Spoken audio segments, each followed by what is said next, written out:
Okay, so here's an example for class 17. This is an excerpt from my book, The Engineering Dynamics Course Companion. And we have a slider crank. Actually, I think this is a crank slider, so I named it wrong. So there's another error. We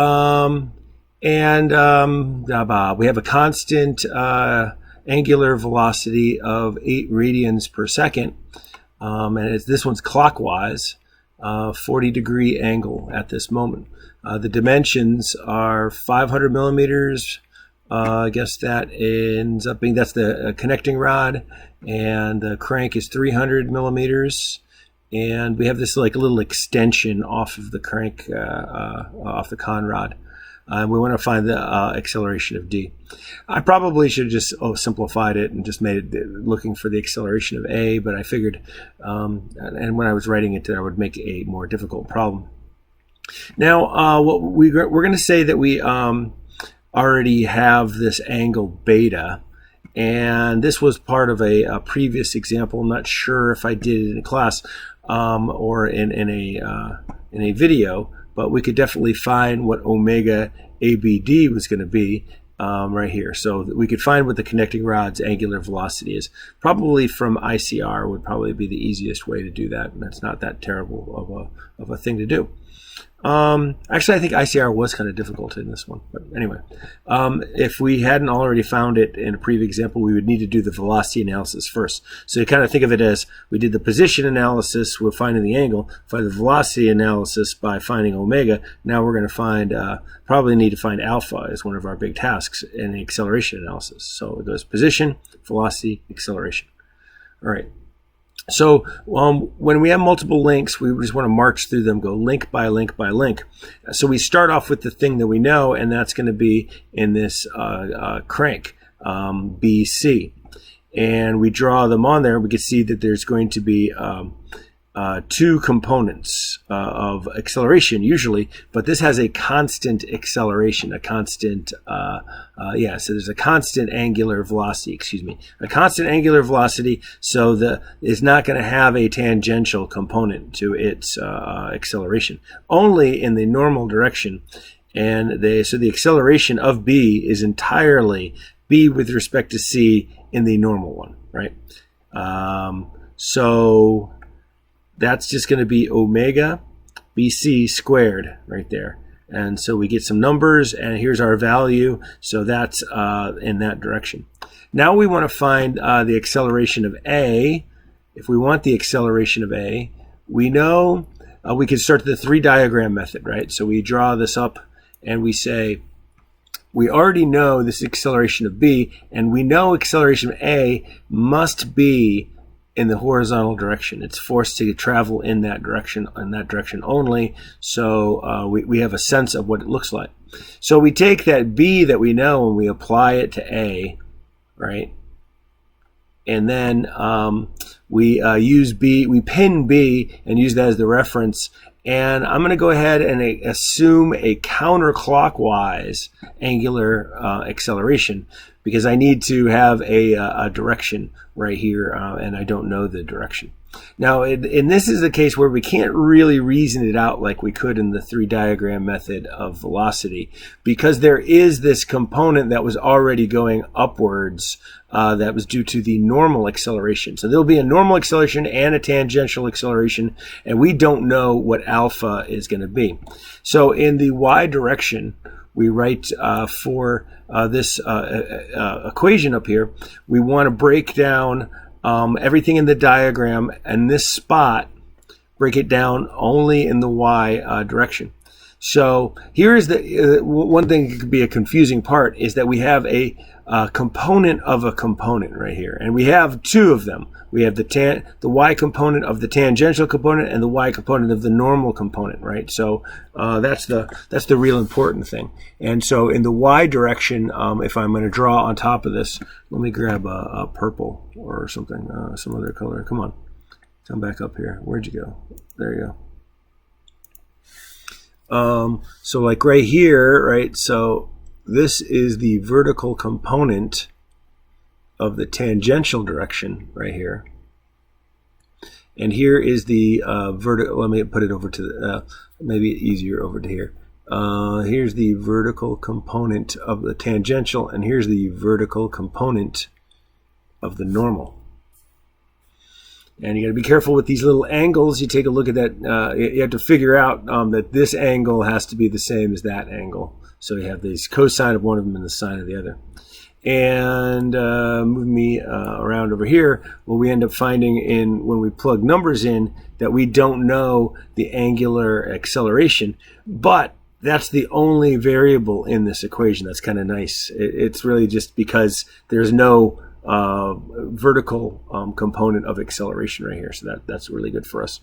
And we're able to find that negative 20.11 is the angular acceleration. So it turns out we chose this wrongly. So actually the tangential component needs to be in that direction. But now if we wanted to, we could find out what the acceleration of A is going to be. That's probably what a typical problem would be. I'm being a little weird by asking for the acceleration of D. I makes it a little bit overly complicated, but I wanted to have a complicated example in my book, so that's why I made it that way. So the negative result indicates we guessed it wrong, but we could find the acceleration of A even though we weren't asked for it. So now we get in the X direction and plug in the values that we have here, and now everything, as you'll see, by the way, you'll note that this is in the negative X direction, so it's this is where that negative pops up, and we also see that this was in the negative direction right here, that component.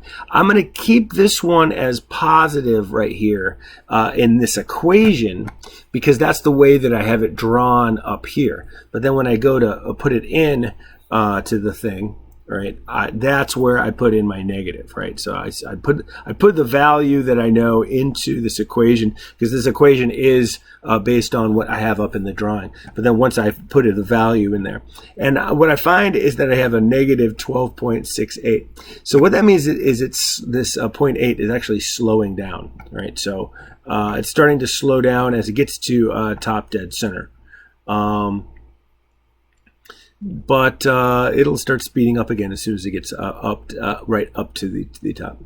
All right, so now we want to find the acceleration of point D to be complete because that's what we were asked. So we redraw these three diagrams, but this time we're going to put the stuff up on D, and I'll just keep these as in positive X's and Y's here because we don't know them. What direction they're going to be, but we do know this time we can put in the angles that we know. The angular velocity that we know, the angular acceleration that we know. Sorry. And so what do we have here? Yeah, we stick in the numbers, stick in the values as we march through the thing, and we're able to find that the acceleration is positive. It has 1.89 meters per second squared in the positive X direction, and we also find that there is some in the Y direction as well that is accelerating upwards, which is sort of surprising to me. I would have thought the other way around. But then once again, you had to take a look at all the signs as part of it. And that's the answer. So we could see that here's the magnitude and direction, and voila, that's the acceleration at that time. So that's the end of this example. I know I kind of flew through it, but you could back it up. It's a good idea to have these concepts down. And we'll discard anything that I put as part of this.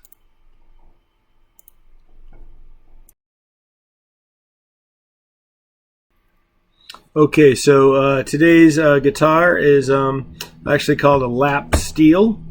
It's this flat thing. It's a big board right here. You can see it looks like a guitar down here, but you can't really play the frets on it. It does have tuners down here up to the side. This is not a very expensive one, but I kind of like messing with it, so not very good at it. I have it in open tuning right here. So all you need to do is you take this little bar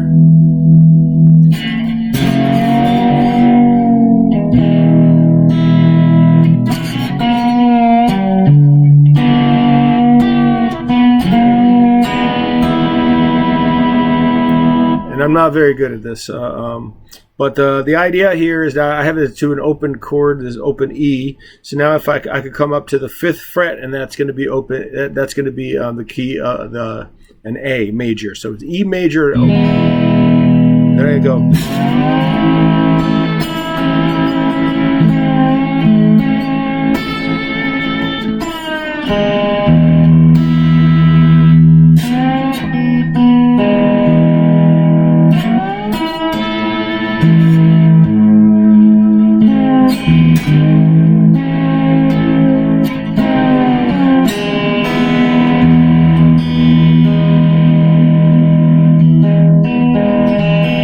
Then up to B.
That's all she wrote.